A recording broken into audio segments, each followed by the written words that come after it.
Hello all, welcome to my channel. I hope all are doing well. आशा करती हूँ आप सभी स्वस्थ होंगे, आपकी स्टडी अच्छी चल रही होगी। तो आज का टॉपिक है मौलिक अधिकार, फंडामेंटल राइट्स, जो कि हमारे भारतीय संविधान के भाग 3 में आता है, जो कि इंक्लूड होता है आर्टिकल 12 से 35 तक का। तो स्टार्ट करते हैं अपना टॉपिक, फंडामेंटल राइट्स, मौलिक अधिकार, भाग 3, अनुच्छेद 12 से 35। तो मौलिक अधिकार का टॉपिक स्टार्ट करने से पहले हमें पता होना चाहिए कि मौलिक अधिकार हैं क्या। तो मौलिक अधिकार वो मूलभूत अधिकार हैं या फिर बेसिक राइट्स हैं, जो कि किसी व्यक्ति, लोग या फिर जनता, नागरिकों के हितों के लिए उनको संरक्षण प्रदान करते हैं। ठीक, जो भी देश में रह रहा है उनके हितों का संरक्षण प्रदान करेंगे।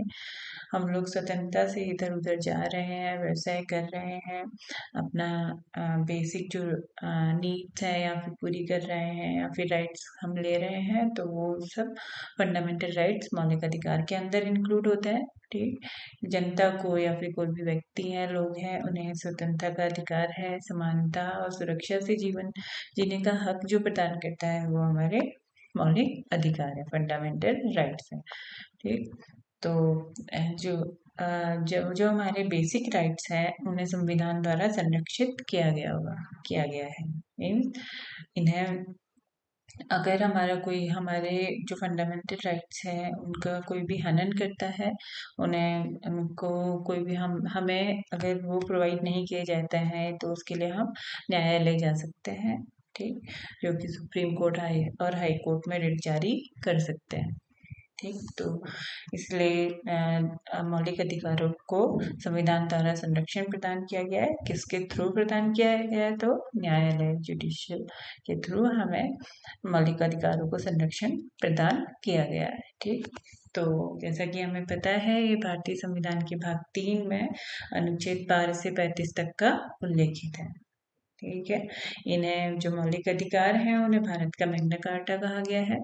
जो ये मैग्ना कार्टा का कॉन्सेप्ट है वो ब्रिटेन से लिया गया है।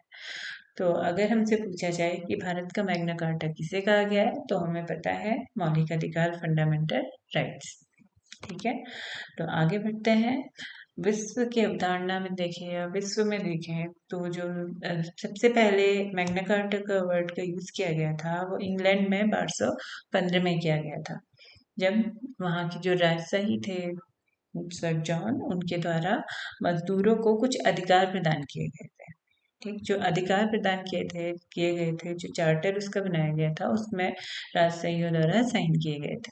तो वो जो चार्टर बनकर तैयार हुआ उसे ही मैग्ना कार्टा कहा गया। ठीक, तो अगर पूछा जाए कि विश्व में सर्वप्रथम मैग्ना कार्टा का कॉन्सेप्ट कहाँ से आया है, तो वो इंग्लैंड से आया है 1215 में। ठीक है, तो अब आगे बढ़ते हैं। जैसे कि जब हमारा संविधान बनकर तैयार हुआ था, या फिर जो हमारा मूल संविधान है, उसमें मौलिक अधिकार हमारे 7 थे, लेकिन इसमें से एक अधिकार, संपत्ति के अधिकार को हटा दिया गया। तो वर्तमान समय में हमारा जो मौलिक अधिकार है वो 6 है।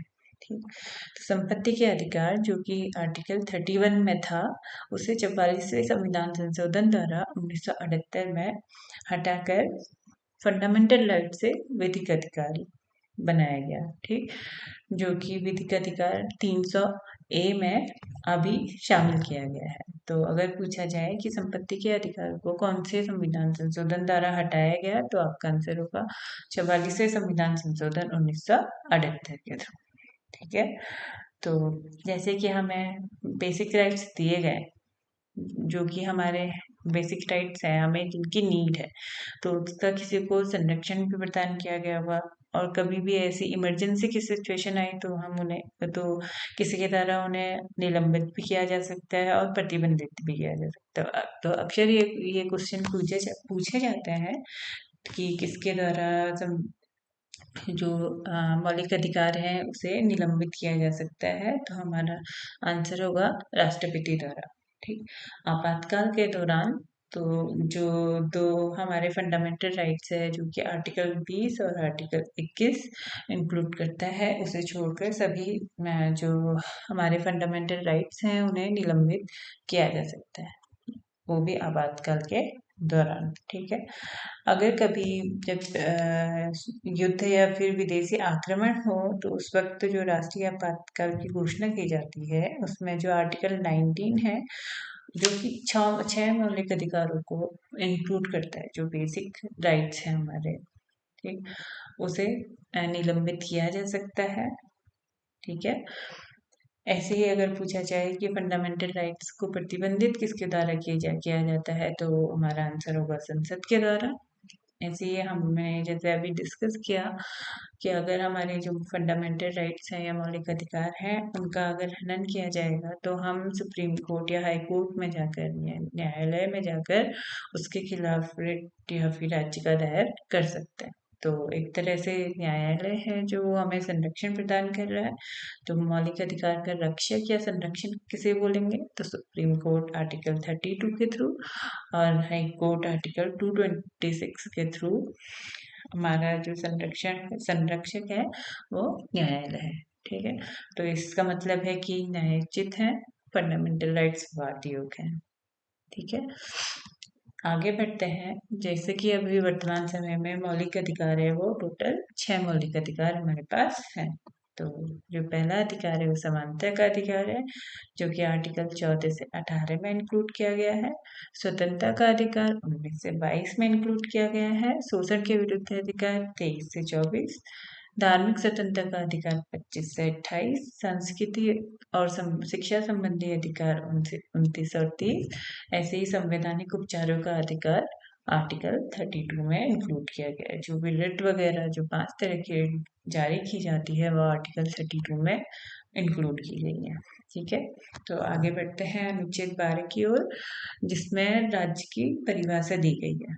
राज्य हम किसे बोलेंगे, तो कोई भी सरकारी एरिया है या फिर देश है या फिर सरकार है, विधानसभा है, राज्यसभा है, कोई भी सरकारी जो कंपनीज होती हैं, वो सब राज्य में इंक्लूड की गई है। राज्य की परिभाषा इसमें दी गई है। ठीक है, अनुच्छेद 13 की ओर जाता है। तो ये बताता है कि मौलिक अधिकार में जो भी, अगर मौलिक अधिकार असंगत हैं या फिर ऐसे हैं जो हमारे फंडामेंटल राइट्स का हनन करते हैं, तो उनका अल्पीकरण किया जा सकता है। मतलब कि अगर ऐसे कुछ विधि आती है या फिर ऐसा कुछ लॉ आता है जो कि हमारे मौलिक अधिकार को का हनन कर रहा है या फिर उसको किसी के मौलिक अधिकार को वो पूरा नहीं होने दे रहा है या उसके खिलाफ, मौलिक अधिकार के खिलाफ है या उसका हनन कर रहा है, तो इसमें ये कहने का मतलब है कि वो उस पार्ट तक का शून्य हो जाएगा या वैलिड नहीं रहेगा जहां से वो मौलिक अधिकारों को हनन कर रहा है। तो इसका मतलब है कि उसका अल्पीकरण, उस विधि का अल्पीकरण किया जा रहा है। ठीक है, ऐसे ही जब हमारा संविधान बनकर तैयार हुआ था, तो उससे पहले भी हमारे कोई लॉस चल रहे थे, तो उनको भी आगे कंटिन्यू करने के लिए ये असंगत या अल्पीकरण को लाया गया था। मतलब कि वो जो लॉस थे वो तब तक का वैलिड थे, जब तब तक का वो यूज में किए जा रहे थे, जब तक कि वो मौलिक अधिकार का हनन ना करते हो। जहां से वहां उन्होंने मौलिक अधिकारों का हनन शुरू करना स्टार्ट किया उस लॉ में, जहाँ पर से जो कॉन्सेप्ट में या जो भी लॉ आया उसके कॉन्सेप्ट में जहाँ पर भी मौलिक अधिकारों का हनन होना स्टार्ट हुआ, तो वो वहां से शून्य हो जाएंगे, वो वैलिड नहीं रहेंगे। ठीक है, तो कुछ जो लॉज थे वो जो पहले संविधान बनने से पहले जो थे, वो अभी भी फॉलो किए गए, संविधान बनने के बाद भी फॉलो किए गए, लेकिन बस वो जो मौलिक अधिकार थे उन्हें किसी तरह का हनन नहीं करना चाहिए था। ठीक है, तो आर्टिकल 13(2) में बताता है, तो जो भी न्यायपालिका है उसे न्यायिक पूर्वावलोकन या फिर जुडिशियल रिव्यू अपने ही जो वो अपना ही जो स्टेटमेंट दे रहे हैं उसका रिव्यू करने की शक्ति हमें 13(2) से प्राप्त होती है। ऐसे ही 13(3) में विधि शब्द को परिभाषित किया गया है। तो मैं क्वेश्चन पूछा जाए कि विधि शब्द को कहाँ परिभाषित किया गया है, तो आर्टिकल 13 या फिर आर्टिकल 13(3) में इसे परिभाषित किया गया है। ठीक है, तो आगे बढ़ते हैं समानता के अधिकार में। पहला अधिकार है हमारा समानता का अधिकार। जैसे कि हमें पता चल रहा है कि इसमें समानता की बात की गई होगी। तो अनुच्छेद 14 की ओर बढ़ते हैं। इसमें कहा गया है कि किसी व्यक्ति को कानून के समक्ष समानता, इक्वलिटी बिफोर लॉ और कानून के का समान संरक्षण, इक्वल प्रोटेक्शन ऑफ लॉ से वंचित नहीं किया जा सकता है।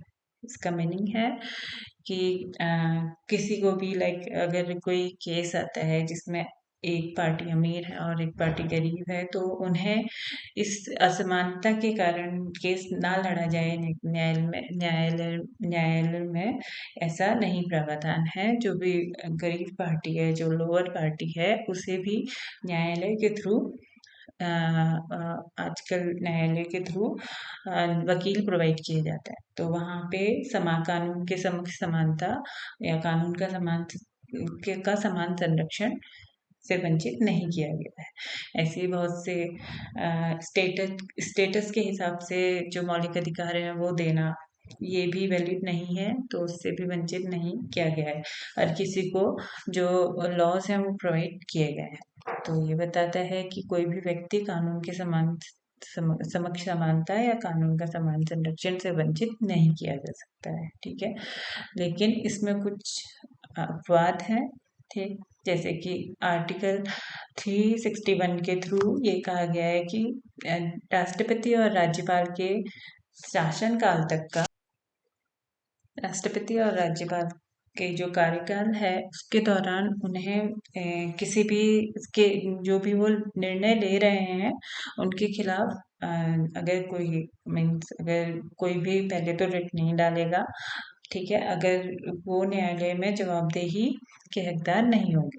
इसका मतलब है कि आर्टिकल 361 राष्ट्रपति और राज्यपाल को न्यायालय में जवाबदेही से वंचित देते हैं। ठीक है, ये एक तरह से अपवाद है अनुच्छेद 14 का।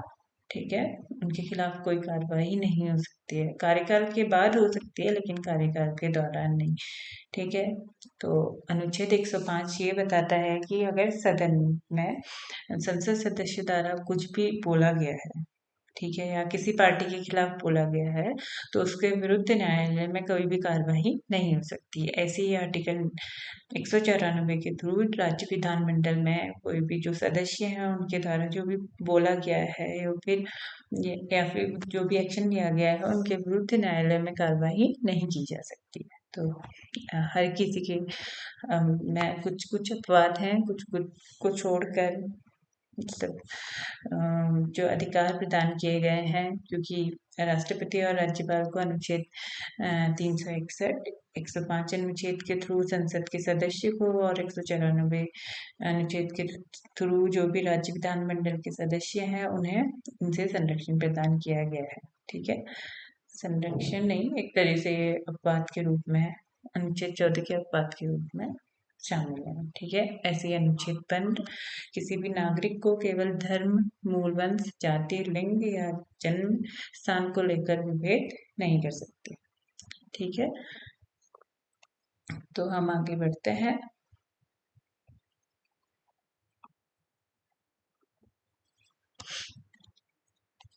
इसमें भी कुछ अपवाद हैं, जैसे महिलाएं, बच्चे, सामाजिक व शैक्षणिक रूप से पिछड़े लोग, अनुसूचित जाति, जनजाति, इनको छोड़ के।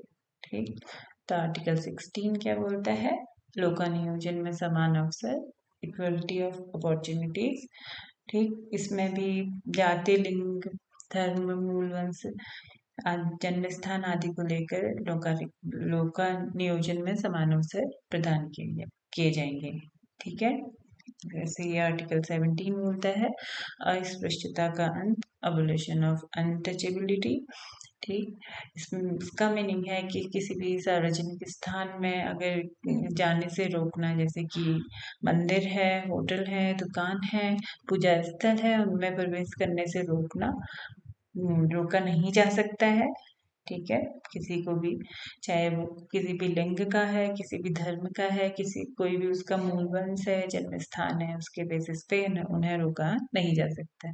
ऐसे ही प्रत्यक्ष व अप्रत्यक्ष रूप से अस्पृश्यता का प्रचार नहीं किया जा सकता है। ठीक है, आर्टिकल 18 बताता है उपाधियों का अंत अबोलिशन ऑफ टाइटल। इसमें ये कहा गया है कि राज्य, सेना और शिक्षा संबंधी जैसे कि डॉक्टर है, ठीक है, लेफ्टिनेंट है, इन्हें छोड़कर कोई भी उपाधियां धारण नहीं की जा सकती हैं। अगर जैसे कोई विदेश से अगर कोई भी मैं काम करने के थ्रू किसी को कोई टाइटल मिल रहा है या फिर इसके लिए राष्ट्रपति से पूर्व अनुमति लेनी पड़ेगी उस टाइटल के लिए, ठीक है। अक्सर क्वेश्चन ये आता है दिमाग में कि जो भारत रत्न है उन क्या वो भी यूज नहीं किए जा सकते, तो नहीं, भारत रत्न को भी एज अ पुरस्कार के रूप में दिया जाता है, ना कि उपाधि के रूप में। तो टाइटल और जो अवार्ड है वो एक दूसरे को डिफ्रेंशिएट करता है, ठीक है। तो अभी ये टॉपिक यहीं पे ख़त्म करते हैं। इसके पार्ट 2 में हम आगे देखेंगे जो बचे हुए हमारे जो फंडामेंटल राइट्स हैं। आई होप आपको मेरी वीडियो पसंद आ रही होगी, आपको मेरा कंटेंट अच्छा लग रहा होगा। अगर आपको मेरा कंटेंट पसंद आ रहा है या फिर अच्छा लग रहा है तो आप इसे शेयर कीजिएगा, लाइक कीजिएगा। Thank you.